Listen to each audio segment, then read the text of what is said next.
Question है, उस त्रिभुज की न्यूनतम ऊंचाई की लंबाई सेंटीमीटर में ज्ञात करें, यानी कि ऊंचाई ज्ञात करनी है, जिसकी भुजाओं की लंबाई 5 सेंटीमीटर, 12 सेंटीमीटर और 13 सेंटीमीटर है और दशमलव के एक स्थान तक सही निकालना है। अपने को त्रिभुज की लंबाई देखिए 5, 12 और 13।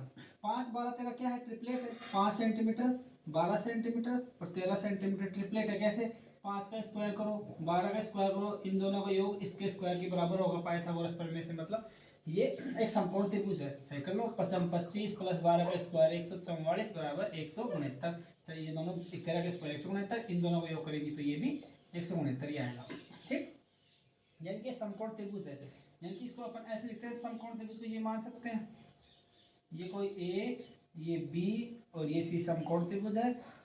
और ये अगर 5 है तो ये 12 हो जाएगी, ये कर्ण 13 हो जाएगी। ठीक, अब अपने से पूछा है कि उस त्रिभुज की न्यूनतम ऊंचाई की लंबाई ज्ञात कीजिए। ऊंचाई कौन सी होती है? इस बिंदु से ए बिंदु ले लिया, इससे इस भुजा पर डाला गया लंब, ये तो हुई 5 सेंटीमीटर ऊंचाई।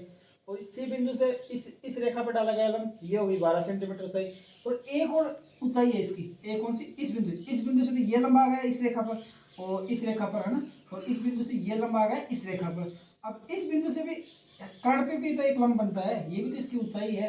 अपने को ये ऊंचाई और देख ले, और जो सबसे छोटी होगी वो इसका आंसर हो जाएगी। ठीक, तो ये ऊंचाई ज्ञात करने का फॉर्मूला होता है h बराबर होता है परपेंडिकुलर यानी कि लंब into base, perpendicular into base upon hypotenuse होता है।